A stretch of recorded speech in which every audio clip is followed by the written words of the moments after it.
Transfer student experience. The transfer student experience. The transfer student experience.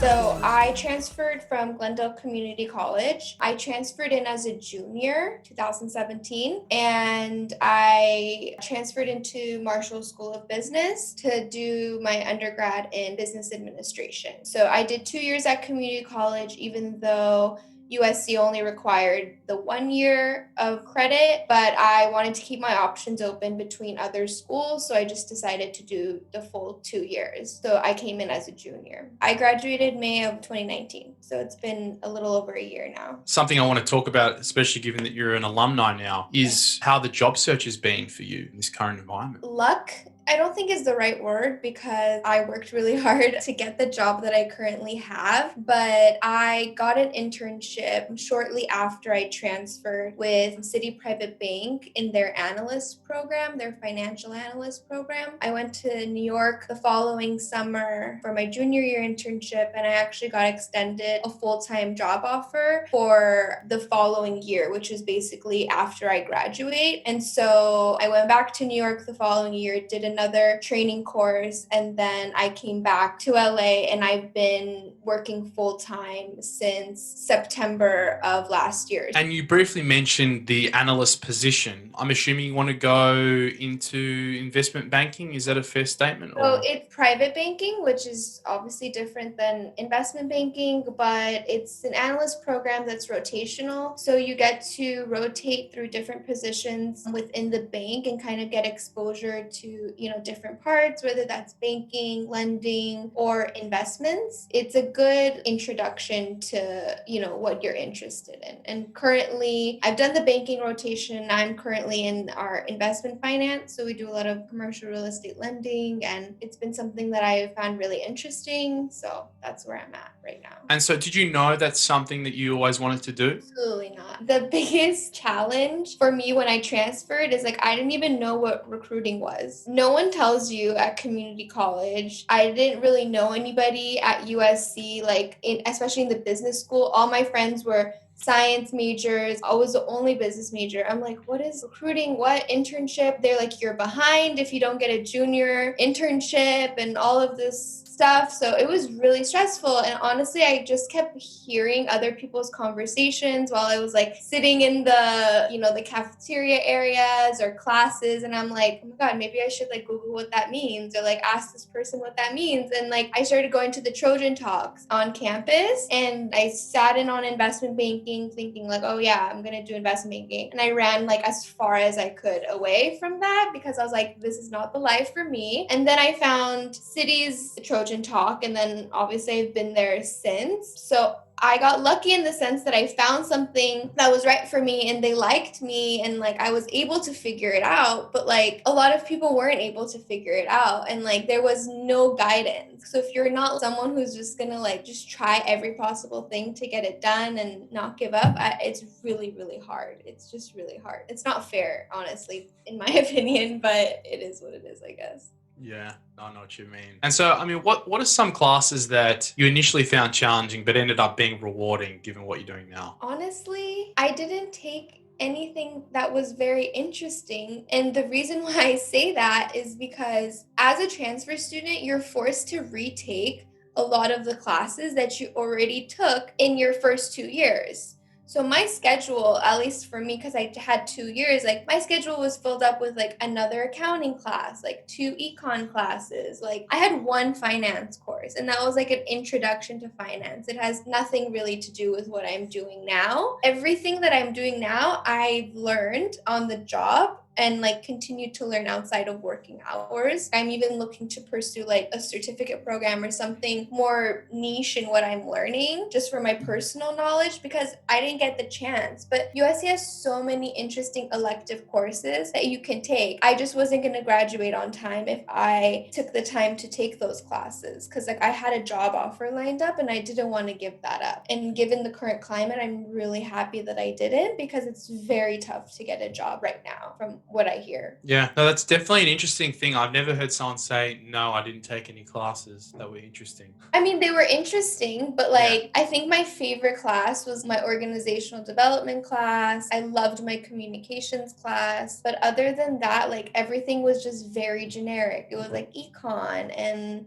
accounting and stats, stuff that I wish I didn't have to fill my schedule with. And I could fill my schedule with something that was more niche or like interesting or more advanced finance courses. I just felt like I got the shorthand in that. And that came from being a transfer because I had to take a Chinese cinema class to satisfy 2 credits that I needed. And that was the only way that I was going to graduate on time. Did I want to take a Chinese cinema class? Absolutely not. Like, I could have found a million other classes that I would have loved, but that wasn't in the deck of cards for me if I wanted to graduate on time. No, it makes total sense. I get where you're coming from. I was the same with engineering. I was already studied for 2 years. I had to do a bunch of first year subjects. I'm already a year older than most people. So like doing like math 101 with 18-year-olds is like not ideal. And like you said, you're trying your best to graduate on time. So sometimes you don't get to take all the classes that you want. And I actually, like, similar to what you're doing now, I was like, okay, I want to make this better for like future transfer students. Like, I heard of the TSC and I was like, I'm going to get involved, but I literally didn't have time. Granted, the last 2 years I was also going through like serious health problems, so that also made it like that much harder to graduate. But I mean, here I am. Like, what was the most difficult part of transferring for you? Initially, it was the difficulty of classes. The schedule thing wasn't, that like the hours, I feel like I always was dedicating most of my time to school, but the whole curving concept, a lot of things you're coming in, these people have been in your class since they were freshmen at USC. It's a big learning curve to come in as a transfer student. Like, you're like, wait, what's a curve? What line do I have to be above? And the complexity of the classes, I think, was definitely a lot harder than what I was used to in community college. I think the best way I could put it is like, I was the big fish in a small pond at community college, and then I just became just an average fish in a bigger pond at USC, So you had to definitely like do a lot more to stand out. And I feel like at a community college, it was a little bit different. So that kind of hit me a little hard. Making friends, I didn't have much time to do that many social activities, but it's not hard. Like, if you just talk to people in your classes, I think, and,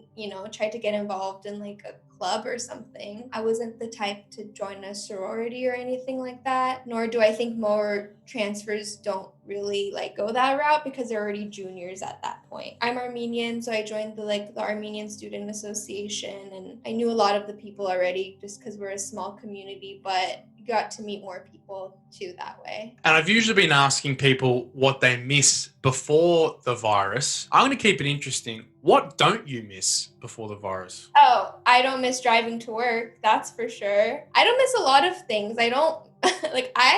Personally, the virus in my work-life balance has affected me really well because the commute for me total of work was about 3 hours, a day. an hour and a half back, So I've gained that time and I've been able to use that time to eat breakfast in the morning and work out and, take care of myself a little bit more, just have more time to do things. I think a con maybe is that because I work from home, which I'm so blessed that I've had the ability to since the beginning of the virus and keep my job, is sometimes you end up working a little bit more hours because there isn't that cutoff of like, okay, I'm at work now I'm at home. It's kind of been jumbled into one. But I think like I have a good communication with like my team and managers, so it makes it work. But definitely the commute I don't miss. And I like wearing, comfortable clothes all day. So that's definitely a perk. Right. Or nice upper half and then nothing bottom half. half. I don't have many Zoom calls. Like, we don't do a lot of Zoom calls for my job. But, when I do, even like no one really dresses up. So it's nice. That's nice. Do you see companies going back to working at all? Or do you think they're enjoying this sort of remote situation way too much, not having to pay rent for offices and all all that stuff? You know, my specific company, like we focus on like they call like an apprenticeship model. So for newer people, it's a little bit hard to navigate through the company because we're, you know, a small business, but within Citi as a whole, like it's a huge company. So navigating is a little bit difficult. I got lucky that I started before all of this. So I got to know, you know, everybody in the systems who I need to talk to. And I was like familiar, but you know, like the analyst coming in now, she's like completely starting remote. And that's like a whole learning curve. So I personally, people tell me on the side, like, oh, I love this. But then some people hate it because they have like kids at home. And I don't think it's sustainable for everybody. But what I would hope that comes out of this is more flexibility, not so much of that strict, like, okay, you're going to be in the office 9 to 5 and don't think about leaving any like earlier than that. You know, it's like if you have to go to your kid's school for something, go. If you have a doctor's appointment, go. If you really just need to work from home that day, as long as you make yourself available, I don't see what the problem is because we've been fully functional from home. I mean, I would prefer to work from home like forever, but that's I think most young adults would prefer that. yeah, for sure. I just don't work with like a lot of people my age. I'm Yeah. by far the youngest person in my office. So Yeah, I'm just trying to think. I know there's like a bunch of office politics that happens in a company. If you're remote, you're sort of far removed from that. So I'm not sure how like the social aspect of work will be affected. I definitely know it will be, but in terms of whether for good or bad.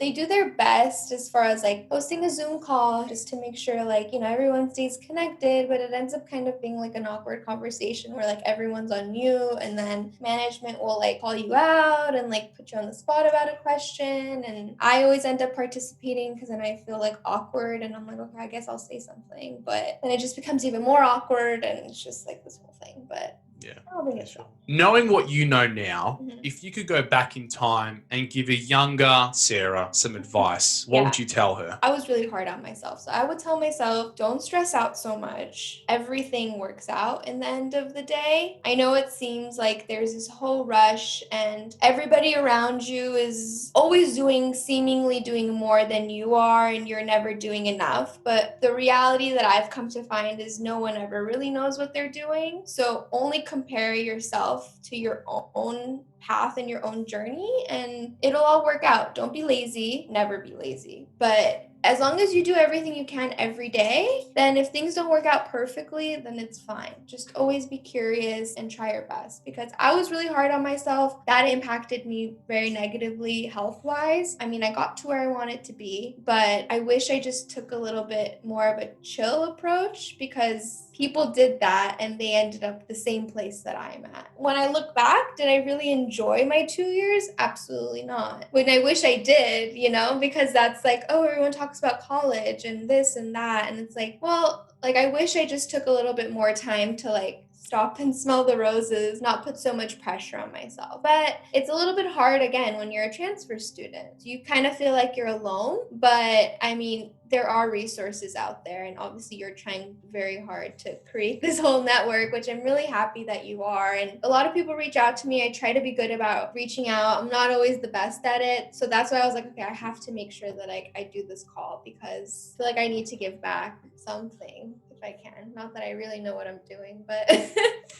I think it's still helpful just to hear another transfer voice. It's not necessarily about experience. It's perspective. Yeah. So I'm gonna put it, yeah. Yeah. But I think honestly, that's a great note to end it on. Have faith in the journey. But with that, I thank you for taking the time to talk with me today. I really appreciate it. Yeah, I'm always curious. The transfer student experience. The transfer student The transfer experience. student